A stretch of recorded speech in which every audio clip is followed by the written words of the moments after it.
Hello and welcome to Nithrania YouTube channel. You're watching another episode of the Game in a Nutshell series designed for explaining the board game rules. My name is Branislav Berec, and in this video we're going to learn how to play Galileo Galilei, the game by Tomáš Holek, published by Pink Troubadour, who have also sponsored the video.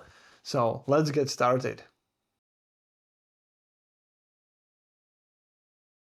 To set the game up, place the game board on the table and then prepare the deck of these discovery cards based on this small table on the game board and based on the number of players in the game. These discovery cards have three tiers, tier 3, 2 and 1. And for example, for a 3-player game, take 5 random cards from tier 3, shuffle them and place them at the bottom of the deck. 6 random cards from tier 2, and again shuffle them and place them on top of the tier 3 cards, and then 10 random cards from tier 1, shuffle them and place them on top of the deck. Then place the deck next to the game board and reveal the first 6 cards face up and place them on these spaces. You can return all the unused cards back to the box, you will not need them in this game. Then take these university scale tiles, these are double-sided, randomly choose 4 of them and place them with the random side up on these spaces, and above each of those tiles place 1 random subject tile, this side up. There are 6 of these tiles in the game, so place 4 of them here, and the remaining 2 tiles are over here, place them with this side up. These are game objectives, there are 2 standard objectives and 2 random objectives from these tiles. Then each player chooses a color and takes all the components of one color, including the player board, 1 character tile. Make sure that for your first game you choose the tile with this side up, the other side has special abilities which are used in the advanced game. Take 3 dice, 1 die of each color. Place them so that each die shows the face 1. Place 7 of your constellation tokens in these spaces. These are 7 Comet tokens. Place them with the 1 side up. Then these are 4 book tokens. These are objective or achievement tokens. Place them next to your player board. And finally, here you have 6 action tokens. Place them in a random order. And make sure that your telescope is pointing at this space with the second X. Each player places 1 of their university token at the bottom of each university scale tile. The tribunal token of each player is placed in the starting space of this track with the -3 reputation. And finally, the scoring markers are placed on the 0 space of the scoring track. Randomly choose the first player who takes this starting player token, and we're ready to go. The game is played in turns, starting with the first player and continuing clockwise until the game ends. On your turn, you have to perform 3 steps in this order. In the first step, you must move your telescope 1, 2 or 3 spaces forward. Then, from the chosen space, perform the actions in any order, and then in the third step you perform the cleanup. Part of the cleanup is taking the chosen action tile and placing it at the bottom and sliding all other action tiles. Then you can choose some bonuses, there might be some inquisitors here, and you also check for completed objectives, which is this symbol. I'm going to go through that structure in more detail in just a minute. The end of the game is triggered when the last of these discovery cards is placed on the game board. You will finish the current round, play 1 more round, and then the game is over. Over the course of the game you will score victory points mainly from these discovery cards. Everywhere where you see these stars, that's the indication of victory points. You also score victory points from completing these objectives, and then at the end of the game you score victory points from this university based on the position of your marker in that university and how you fulfilled the requirements for the indicated subject. For example, if your token is in this space and you have discovered 4 comets, that's 2 times 4 comets, 8 victory points. Finally, you may lose or potentially gain some victory points from Inquisitors, and then the player with the most points is the winner. So let's take a look at the turn structure in more detail. In the first step, you must move your telescope 1, 2, or 3 spaces forward, meaning clockwise, so to say. If you reach this last space on your player board and you still have movement points available, move the telescope back to this initial space here. The telescope can never point at these spaces with crosses, because that's basically very low for the telescope. You must point that telescope upwards towards the sky. You must always move clockwise, you may never move back with the telescope. Then in the second step, you can perform actions here. This is a fixed action, this is moving action. Each of these action tiles gives you 2 options, so you can choose one of those 2 actions. And you can perform the fixed action and one of these moving actions in any order. You can also perform 3 actions, and after that you move to the cleanup step. In order to perform these 3 actions, you will need these quadrant tokens. And now in the following minutes I'm going to explain all these fixed actions, all the moving actions and also the 3 actions, and then I will go through the entire cleanup procedure. And let's start right away with this first one, observe action. With this action, you can observe major objects or constellations. On each discovery card, there is 1 major object and up to 3 constellations. In order to observe constellations, you need dice of a single color, yellow, red, or blue. In order to observe the major objects, you need dice of 2 different colors. At any time during the game, you can have maximum 4 dice on your player board, and as indicated here, maximum 3 dice of the same color. In order to create green die, you have to combine blue and yellow dice. In order to create an orange die, you have to combine red and yellow, and so on. When you create, for example, a green die, let's say in order to observe this aurora borealis, we need a green die with a value of at least 7. You have to use at least 1 blue and 1 yellow die. You can use more, and the total value must be at least 7. So, for example, with this combination, we have a green die with a value 7. By the way, these small dots on dice are help for colorblind people. They don't have any game effect. You will gain more dice and increase their values by taking various actions in the game, and in order to perform the observe action, you have to spend die or dice of the indicated color and value. When you spend dice, you return them back to the general supply. Now, when you take the observe action, you can observe 1 major object or up to 2 constellations. When you decide to observe the major object, pay the indicated cost of that major object. So we would spend all these dice. By the way, any excess value is lost. Then gain the victory points indicated on that major object.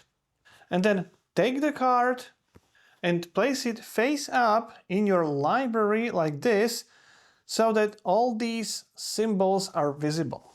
Later in the game, when you gain more major objects again, you would place them like this, so that these symbols in the library are visible.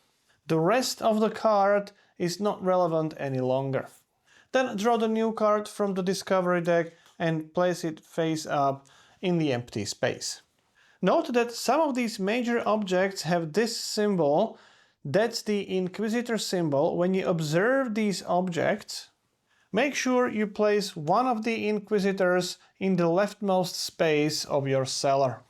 When you decide to observe constellations, you may observe up to 2 constellations as part of one action. And again, in order to observe the constellation, pay the indicated cost. So here it's the blue die of value 3. Then take your leftmost constellation token and place it on the observed constellation. Then take the rewards from that constellation. Here it's 4 victory points. And again, another Inquisitor. So place him in the leftmost space of your cellar. And then take the bonus from below the space where you took the constellation token from. In this example, it is 1 quadrant token. When you observe the second constellation, it can be on a different card. So again, we have to pay the yellow die with value 3. Then take the constellation token, place it on the observed constellation.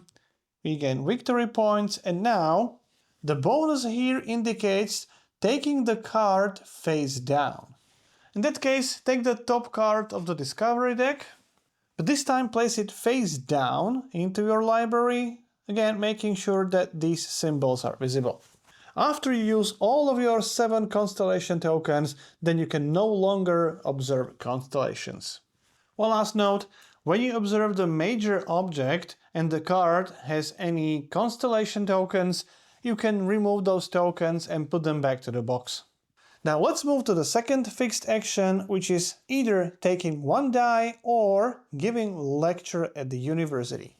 When you decide to take a die, you can take 1 die of any color from the general supply and set it to value 1.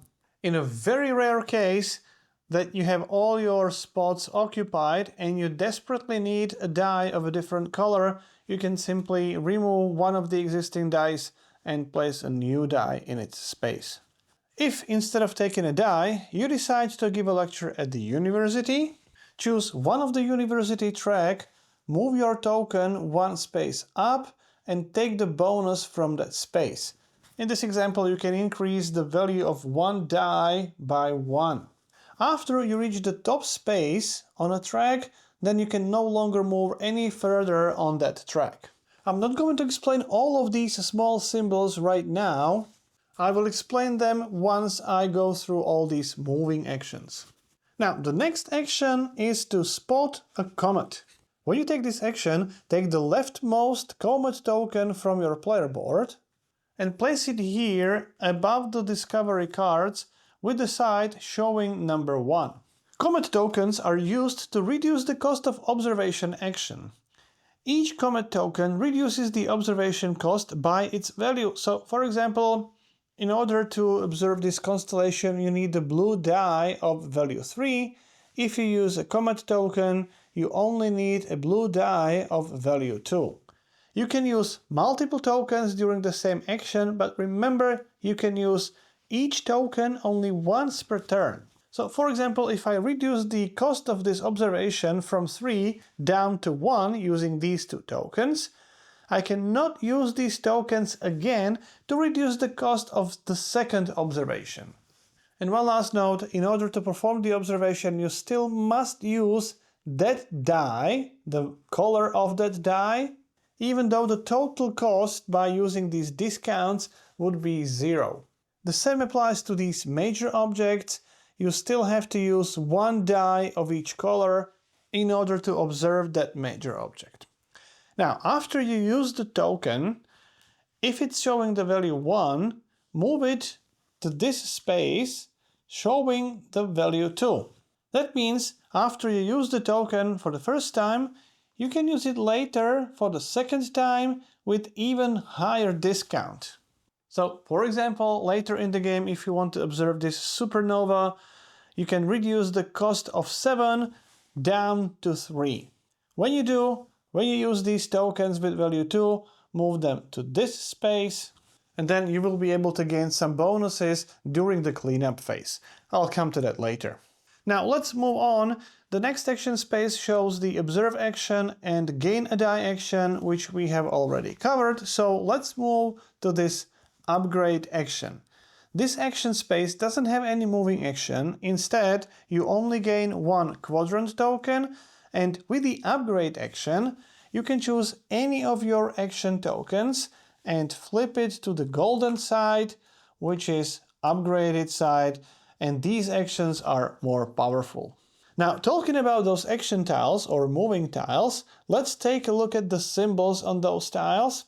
If you have this kind of symbol this one, showing a die of a specific color with one arrow up, or in this example 2 arrows up, it means you can upgrade all dice of that color in your supply by the indicated number of pips. So here you can upgrade all blue dice by 1 pip.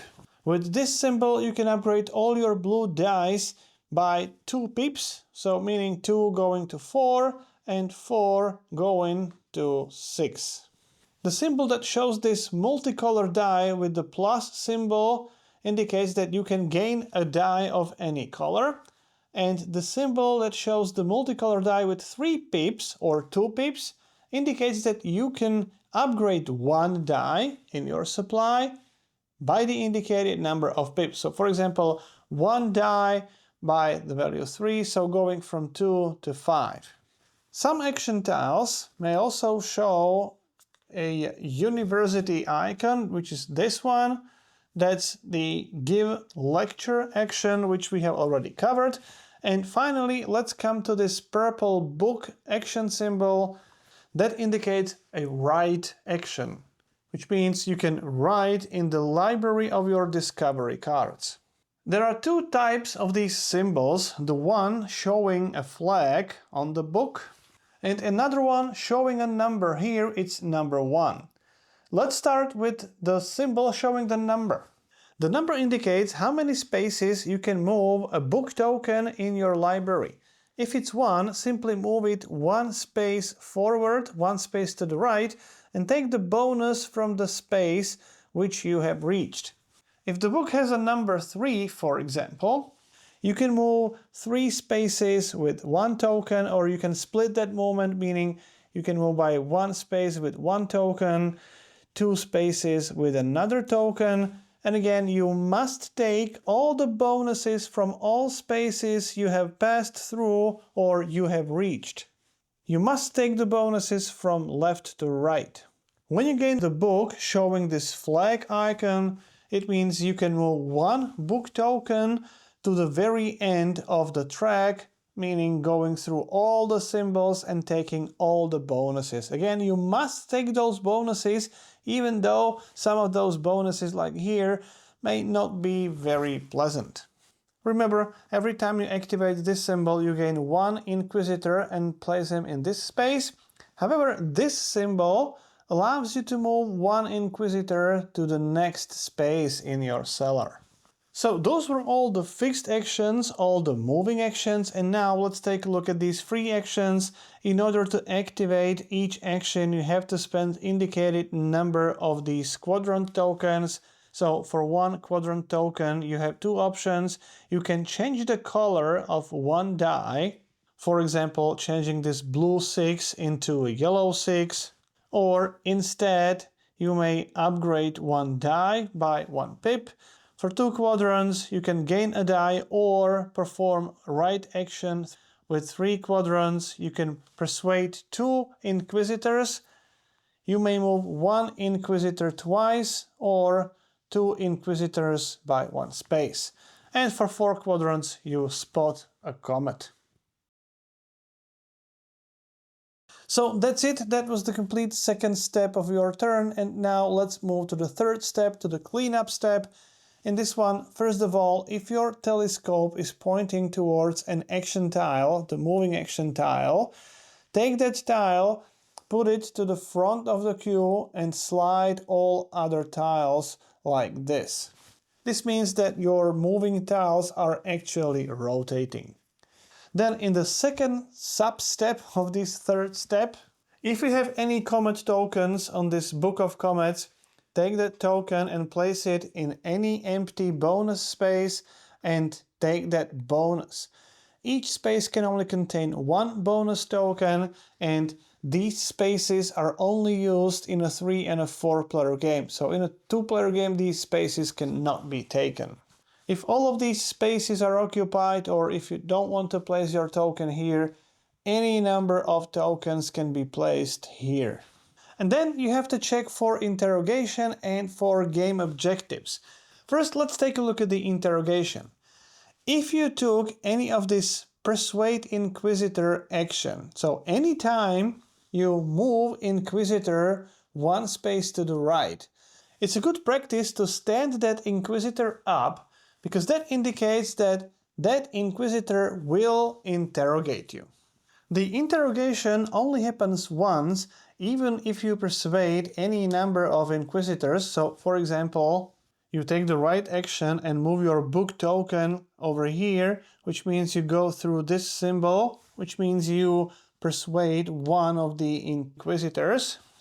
And let's say with your Comet token at the end of the turn, you also persuade one Inquisitor. You can move the second one. Even though there are two Inquisitors standing up, you only perform interrogation once. When you perform that interrogation, add up all the values of all your Inquisitors in your cellar. So in this case, it is -2 and -1, that is -3 together. If you had some Inquisitors in the rightmost space, they would give you a positive value. So in this example, it would be -2, -1, +1, +1, that would be total -1. Then take the total value, then move your tribunal token that many spaces to the left or to the right. After the interrogation, lay all the Inquisitors down. If your tribunal token is in the leftmost space and you have to move left, simply lose 2 victory points immediately, regardless of how many spaces you would have to move left. The same applies if your tribunal token is in the rightmost space. If you have to move forward, simply gain 2 victory points. One last note, if you activate this type of icon, the Inquisitor with the green tick mark, if you have an Inquisitor in the rightmost space, you can remove that Inquisitor completely and you gain 1 die and 1 quadrant token. That's indicated by this iconology here. This is the only icon which is voluntary, so if you don't want to do that, if you don't want to activate it, you don't have to. And then as a very last sub-step, check for any objectives completed. Objectives are in this area on the game board. If you achieve any of those objectives, take one of your achievement tokens and place it in the achievement space. If you are the first player to achieve that goal, gain 7 victory points. Any other player may later achieve the same goal and scoring 3 victory points. All players who achieve that goal may take this bonus, releasing one Inquisitor from the rightmost space, but as I said, this is optional. The end of the game is triggered when the last discovery card is placed on the game board, or when someone takes that card and puts it into their library. Simply, the end of the game is triggered when the draw deck is empty. Finish the current round, then play one more final round, and then the game is over. If during these final turns some of these spaces become empty because someone took the observation action, simply take one of the random tier 3 cards from the box and place it face up in that space. Then perform the final scoring, which is very simple here, and it's again indicated on the game board. You simply score the universities and then your Inquisitors. For each university track, look at the position of your marker there, and then use the corresponding multiplier to calculate the victory points for that particular endgame condition. Here is the number of major objects you have observed. Each major object has this dark background in your library, so here it's 1. That means white player would gain 2 times 1, 2 victory points. Here you get 3 times number of comets. Here we have 1, 2, 3, 4 comets, so that is 12 victory points. Score the victory points from all the universities like this, and then score your Inquisitors. Each Inquisitor will either reduce your score by the indicated number of points, or the Inquisitors in the rightmost space will give you each 1 point. Then add the victory points or deduct victory points based on the position of your tribunal token. Then the player with the most points is the winner. So that's how you play Galileo Galilei. If you have any questions or comments, I'll do my best to answer as many as I can. If you like the series, please subscribe. You can also support the channel on the Patreon page or by clicking the thank you button under the video. You've been watching Game in a Nutshell. My name is Branislav Berec and hope to see you next time.